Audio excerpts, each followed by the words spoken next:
Bonjour à tous. Donc, on va voir aujourd'hui le cours de la pharmacologie générale. Et on commence par la clarification de quelques concepts. On commence par le concept pharmacologie. Donc, c'est une science du médicament qui étudie les effets du médicament, c'est-à-dire comment les médicaments agissent sur les systèmes biologiques et aussi le devenir des médicaments dans l'organisme, c'est-à-dire comment l'organisme agit aux médicaments. Pour le médicament, donc, c'est une substance, un mélange de substances qui a plusieurs origines.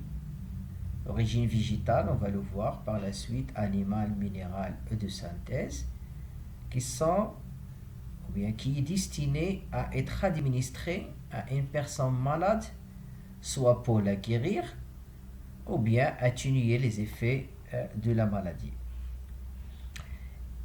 Ils sont également des médicaments, on les appelle aussi des médicaments, tous les produits qui peuvent être administrés pour établir un diagnostic médical, tels que les produits de contraste qui sont utilisés en radiologie. Selon la loi 1704 qui porte le code du médicament et de la pharmacie au Maroc, on entend par médicament toute substance aux compositions qui possèdent des propriétés curatives ou préventives à l'égard des maladies humaines ou animales, ainsi que tout produit pouvant être administré à l'homme ou à l'animal en vue d'établir un diagnostic, comme j'avais dit, donc exemple les produits de contraste, ou bien de restaurer et de corriger et modifier leur fonction organique. Le troisième concept, c'est le médicament. Donc, généralement, ou bien d'une manière globale, un médicament est composé de principes actifs, excipients et formats galéniques. Donc, pour le principe actif, donc elle porte l'activité pharmacologique. Donc, c'est elle qui a, ou bien le principe actif, c'est lui qui a l'activité pharmacologique. Donc, ils sont appelés de manière officialisée par l'OMS, on les appelle la dénomination commune internationale ou bien la DCI. Donc l'excipient, il a comme rôle de conserver le médicament. Donc l'excipient aussi, il a comme rôle de donner un volume au médicament et aussi pour assurer une présentation utilisable par le médicament et permettant son identification. Donc le médicament, il est codifié selon... Donc il y a le nom chimique. Donc il correspond à la formule chimique, exemple l'acide acétylsalicylique pour aspirine.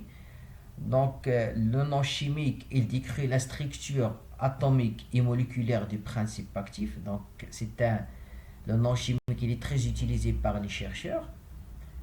Deuxième critère, c'est la dénomination commune internationale, donc c'est la DCI.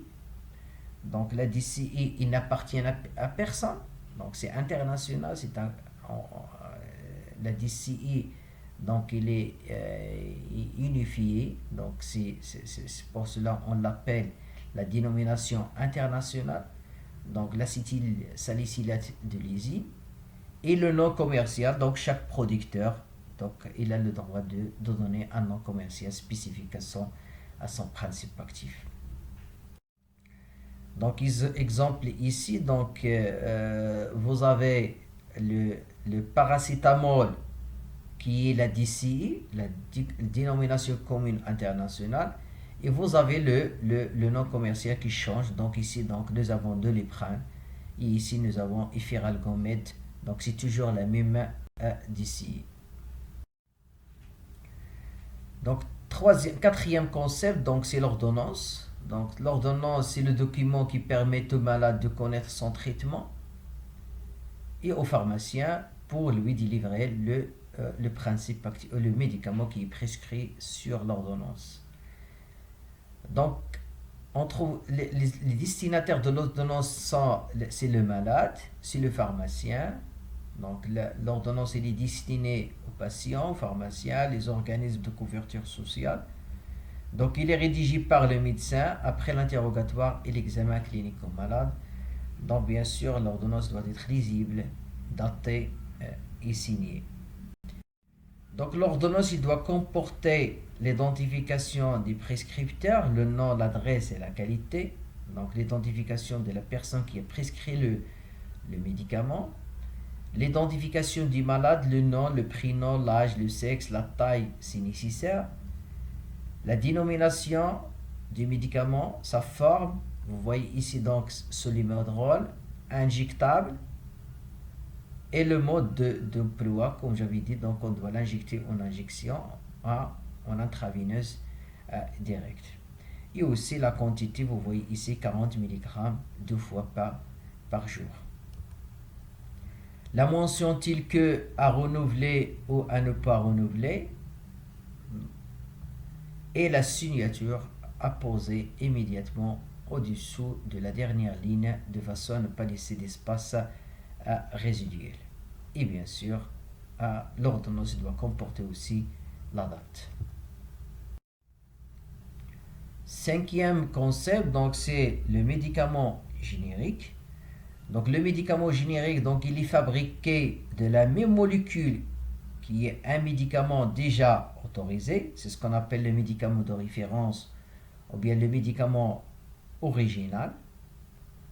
Donc le brevet est tombé dans le domaine public. C'est-à-dire que un médicament de référence ou bien original, qui est la première version d'un médicament à avoir le jour, c'est-à-dire le médicament qui a eu l'autorisation de mise sur le marché. Donc ce médicament qui est protégé par un brevet pendant 10 ans de commercialisation, qui empêche tout autre fabricant de le copier. Donc c'est-à-dire que le laboratoire lui seul qui a le droit de copier le médicament pendant 10 ans. D'accord? Bien sûr, après 10 ans de l'expérimentation. Après 10 ans de commercialisation, après cette période,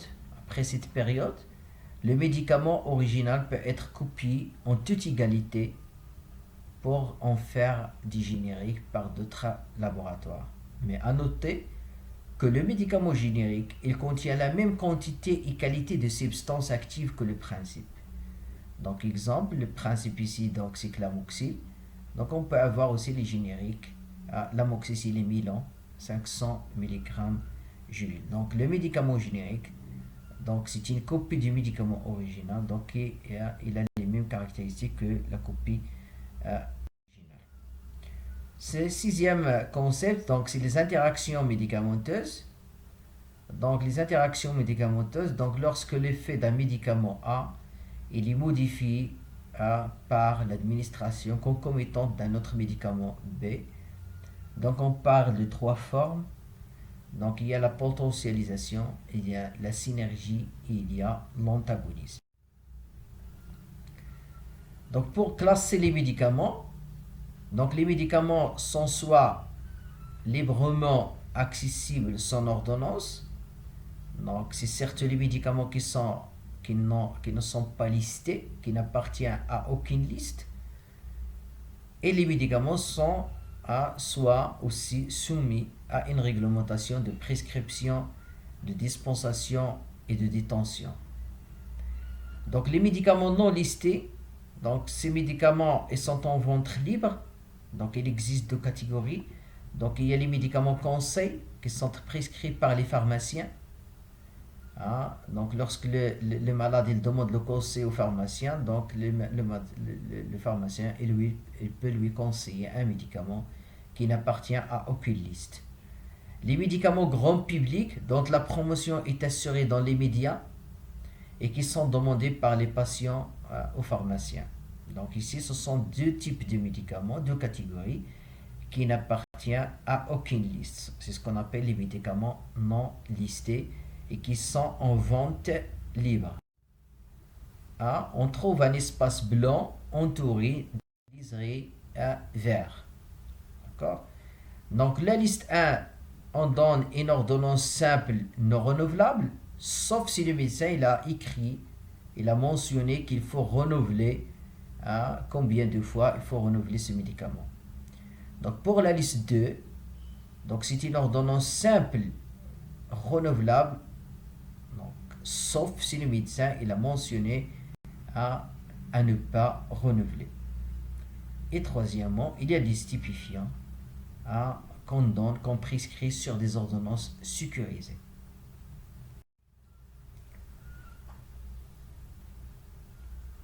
Donc pour le développement du principe actif, après l'identification d'une nouvelle cible thérapeutique, donc des milliers de molécules susceptibles de présenter un intérêt thérapeutique pour les patients, ils sont sélectionnés par les chercheurs. Donc ce sont des molécules qui peuvent guérir les patients. Donc certains de ces molécules ils sont testés en laboratoire dans la phase, c'est ce qu'on appelle la phase préclinique. Ils sont testés sur les cellules et animaux afin d'évaluer les principaux effets et leur toxicité. Après ces deux phases, il viennent les phases d'essai clinique qui impliquent la participation des personnes volontaires. Il y a 4 phases. Donc voilà, donc nous avons le candidat médicament, après qui a été choisi et essayé et testé dans la phase préclinique. Il passe par la phase 1 qui a comme objectif d'étudier l'évolution de la molécule testée en fonction du temps, c'est ce qu'on appelle la cinétique, et analyser sa toxicité sur l'être humain. C'est-à-dire qu'on doit évaluer la tolérance et voir est-ce que le principe actif il n'a pas des effets toxiques sur l'être humain. Cette phase est menée chez un nombre restreint de patients, des volontaires, des volontaires qui sont sains, qui ne sont pas malades. Après la phase 1, donc on passe à la phase 2. On administre le principe actif à un petit nombre de patients, comme vous voyez ici, pour rechercher la plus petite dose efficace et observer les effets secondaires en utilisant différentes doses. Par la suite, le médicament passe à la phase 3. On compare l'efficacité et la tolérance du nouveau médicament, le voilà, par rapport au traitement de référence. Bien sûr, lorsque celui-ci existe. Si le traitement de référence n'existe pas, on le compare à un placebo. Donc cette phase s'observe à un grand nombre de patients, comme vous voyez ici. Et c'est une phase qui dure plusieurs années. Dans cette phase aussi, sous du rôle des essais relatifs au développement industriel et aussi au mode, on doit définir le mode d'administration du principe actif et aussi ces conditions de conditionnement.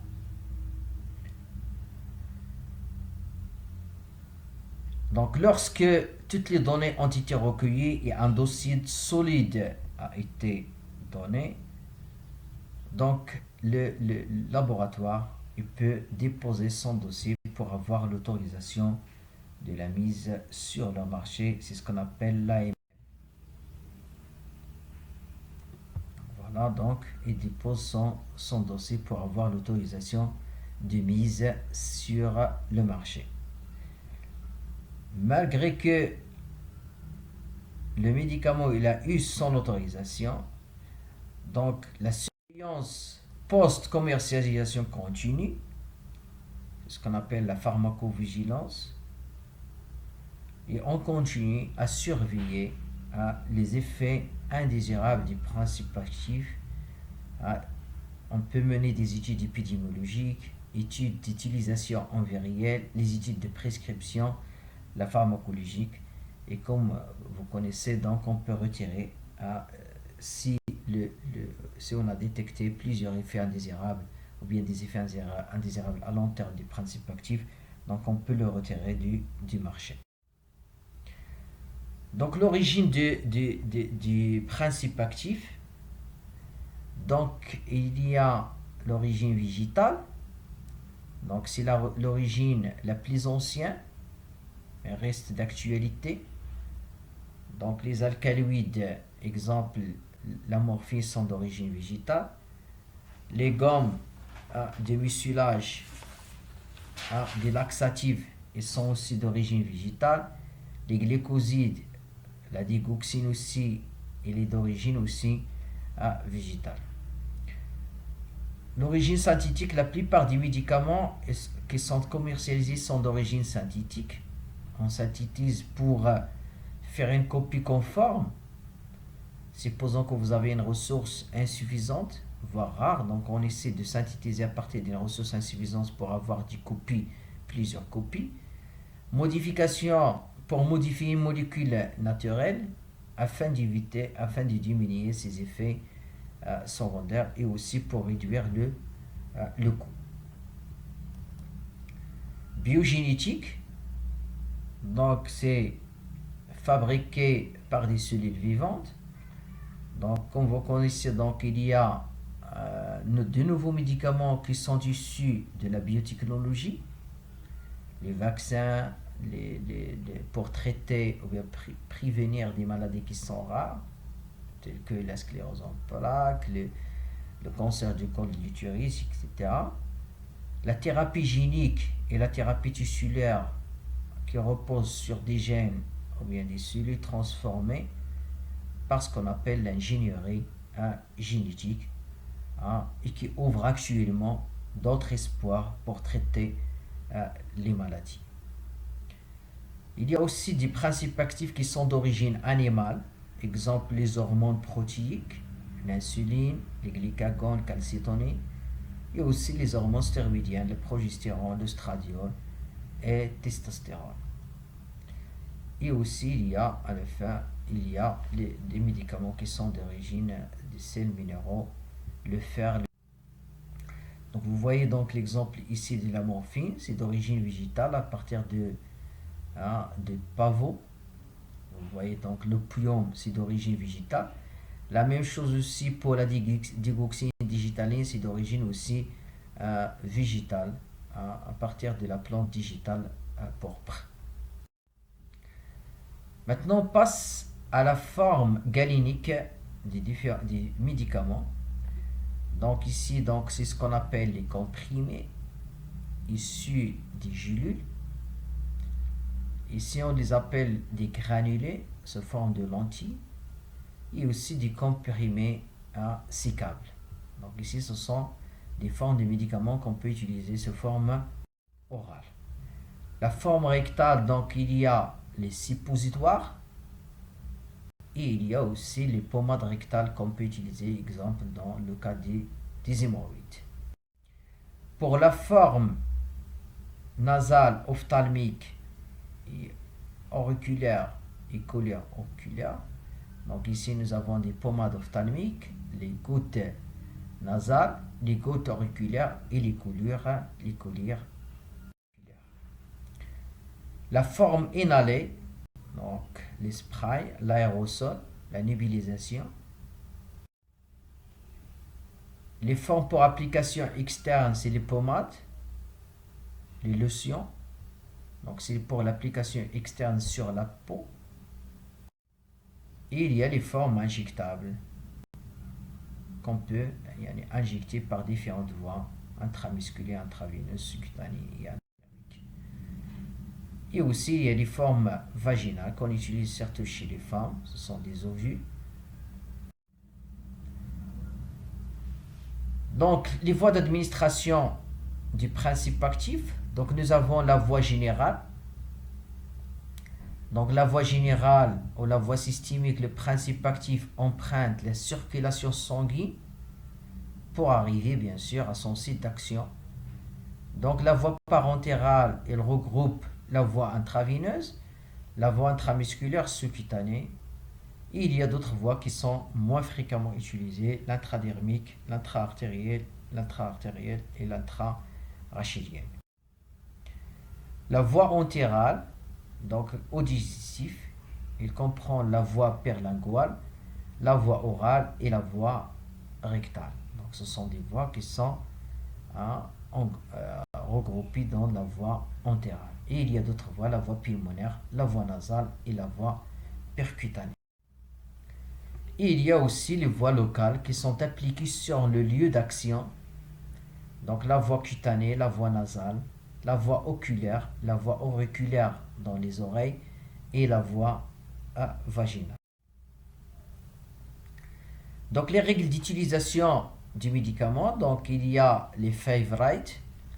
Donc on doit administrer un bon médicament, c'est-à-dire un médicament qui n'est pas périmé, un médicament qui est indiqué chez le patient, la bonne dose, donc on doit respecter la dose, d'accord, qui est prescrite sur l'ordonnance, la bonne voie, donc c'est-à-dire respecter la voie qui est prescrite sur l'ordonnance ou bien dans le dossier du patient, le bon patient, c'est-à-dire il faut toujours vérifier l'identité du patient. Est-ce que c'est un médicament qui est indiqué? Il faut voir est-ce qu'il n'y a pas de contre-indications. Il faut voir ces constantes, est-ce qu'elles sont normales. Et le bon moment, c'est-à-dire le moment où le médicament il doit être injecté. Donc, et à la fin, donc, on vous pose quelques questions de révision.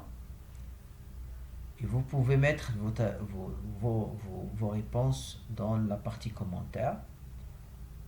À partir de quel moment un médicament peut être généricable? Environ 2 ans après le dépôt des brevets, environ 20 ans après le dépôt des brevets, lorsque le brevet est tombé, quand plusieurs ou la complice de 100 000 médicaments de principe ont été vendus. La deuxième, donc, question, la phase 1 du développement des médicaments, elle est réalisée sur des petits groupes de sujets volontaires sains.